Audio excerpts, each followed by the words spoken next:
ஐந்தாம் தூதன் எக்காளம் ஊதினான். அப்பொழுது வானத்திலிருந்து பூமியின் மேல் விழுந்த ஒரு நட்சத்திரத்தை கண்டேன். அவனுக்கு பாதாளக் குழியின் திறவுகோல் கொடுக்கப்பட்டது. அவன் பாதாளக் குழியை திறந்தான். உடனே பெருஞ்சூளையின் புகையைப் போல குழியிலிருந்து புகை எழும்பிற்று. அந்த குழியின் புகையில் சூரியனும் ஆகாயமும் அந்தகாரப்பட்டது. அந்த புகையிலிருந்து வெட்டுக்கிளிகள் புறப்பட்டு பூமியின் மேல் வந்தது. அவைகளுக்கு பூமியிலுள்ள தேள்களின் வல்லமை கொப்பான வல்லமை கொடுக்கப்பட்டது. பூமியின் புல்லையும் பசுமையான எந்த பூண்டையும் எந்த மரத்தையும் சேதப்படுத்தாமல் தங்கள் நெற்றிகளில் தேவனுடைய முத்திரையை தரித்திராத மனுஷரை மாத்திரம் சேதப்படுத்த அவைகளுக்கு உத்தரவு கொடுக்கப்பட்டது. மேலும் அவர்களை கொலை செய்யும்படிக்கு அவைகளுக்கு உத்தரவு கொடுக்கப்படாமல் 5 மாதம் அளவும் அவர்களை வேதனைப்படுத்தும்படிக்கு உத்தரவு கொடுக்கப்பட்டது. அவைகள் செய்யும் வேதனை தேளானது மனுஷரை கொட்டும் போது உண்டாகும் வேதனையை போலிருக்கும். அந்நாட்களில் மனுஷர்கள் சாவை தேடியும் அதை காணாதிருப்பார்கள்.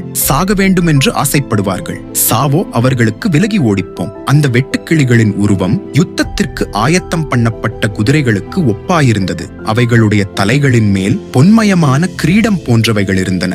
அவைகளின் முகங்கள் மனுஷருடைய முகங்கள் போலிருந்தன.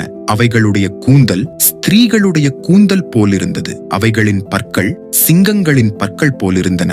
இருப்பு கவசங்களைப் போல மார்க்கவசங்கள் அவைகளுக்கு இருந்தன. அவைகளுடைய சிறகுகளின் இரைச்சல் யுத்தத்திற்கு ஓடுகிற அநேகங் குதிரைகள் பூண்ட இரதங்களின் இரைச்சலுக்கு ஒப்பாயிருந்தன. அவைகள் தேள்களின் வாள்களுக்கு ஒப்பான வாள்களையும் அந்த வாள்களில் கொடுக்குகளையும் உடையவைகளாயிருந்தன. அவைகள் 5 மாதம் அளவும் மனுஷரை சேதப்படுத்துவதற்கு அதிகாரமுடையவைகளாயிருந்தன. அவைகளுக்கு ஒரு ராஜன் உண்டு. அவன் பாதாளத்தின் தூதன். எபிரெயு பாஷையிலே அபெத்தோன் என்றும் கிரேக்கு பாஷையிலே அப்பொல்லியோன் என்றும் அவனுக்கு பெயர். முதலாம் ஆபத்து கடந்து போயிற்று. இவைகளுக்கு பின்பு இன்னும் 2 ஆபத்துகள் இதோ வருகிறது.